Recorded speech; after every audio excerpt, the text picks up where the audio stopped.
Good evening, everybody. Good evening. Welcome. We are new and exciting topic subsection this evening. It's going to be our 30 days with Jesus that we have been very much anticipating. We're still going to continue our method of setting the tone using the Qur'an in the beginning. And it's actually very unique because the Qur'an talks about Jesus a lot. At least that's what Ian's perception of the Qur'an is. And I feel somewhat reminiscent because we had talked about in the past, I think while we were doing the Qur'an, I was saying how I would like to have Ian read it and see what he thinks about it. So something very unique is we picked up a Moorish Qur'an. I found one on Amazon and I had purchased it for him, and he's actually reading it and enjoying the content of it. And as I was asking him about it, I'm like, oh, well, what do you like about it? He's like, yeah, well, it talks actually a lot about Jesus, and it's very much relevant and tied to the Bible in a lot of different ways, even though it is structurally different. And some of the surrounding themes, like I had mentioned before, are very much Revelation-ish. That's kind of what the vibe I get. Like what the theme of Revelations in the Bible is, the Quran kind of takes that away and expands it, which makes a lot of sense considering Revelations is the last book of the Bible and the Quran was written after the Bible. So yes, we're going to continue our theme. I have another surprise that I'll get into once we actually begin reading the 30 days. So after this video, we're going to do a little introduction each day. God willing, it works out and ties in, but I'm sure that it will. So let's begin in the name of Allah, most gracious, most merciful. We're going to look this tone for the day. This is from Surah 39. Okay, and this is verse 27. My thumb kind of landed in between, but I think 27 is where it's mainly at. Let me go ahead and put this down.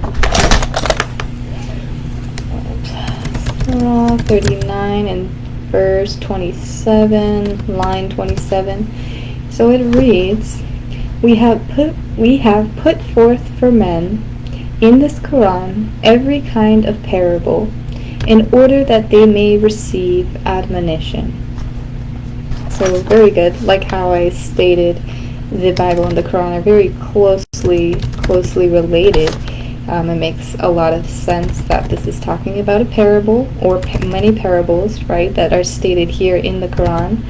And the Bible talks about parables and discusses parables a lot as well.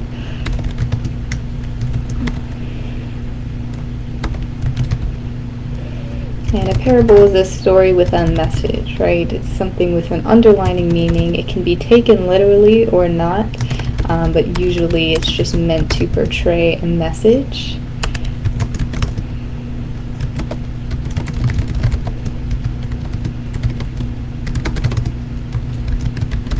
And this is something very unique, I think, to parables and a lot of religious texts in general.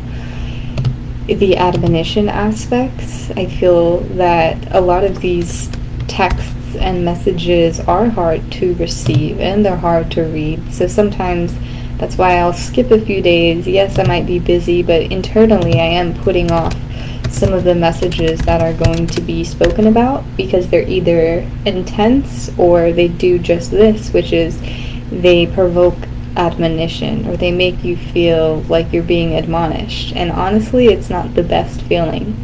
I have to say it's something that takes a lot of grit and understanding to be able to get through it. But even somebody that's been, studying these texts for a few years now, it's still hard to take in some things and apply it to your own life. You want to think you're doing everything right, and you want to think everything is just as it should, but you'll read something and it might surprise you. But that's why I like to do these random reads, because usually it stays on track. Excuse me, I just put the laundry in the dryer and I think some lint got in my nose. I'm cleaning it out. I plug my nose when I sneeze. I'm not supposed to do that, but think there's some earwax benefits. Sorry to be gross, but it needs to clear out. Anyways, yes, admonition is something very difficult to deal with, but it's also very valuable, I guess, very valuable to receive it, because that also allows you to look at yourself and make changes, allows for some self-reflection, and just, it's almost like receiving constructive criticism. Nobody really likes to receive it. It's kind of annoying in a way, especially in the workplace or from school or what have you, because it's criticism at the end of the day, but it's constructive. So it helps you grow and helps you reach new heights and attain new heights. So I'd like to see what the 30 days with Jesus has in store. I don't think there are going to be too many parables, at least starting out, but we don't know yet. I transcribed a few days worth of, a few days worth of writing, but I honestly don't know. So we'll see. We'll see how it makes us feel. It should be an exciting time, but yes, let's go ahead and continue in the next video. I'll catch you soon.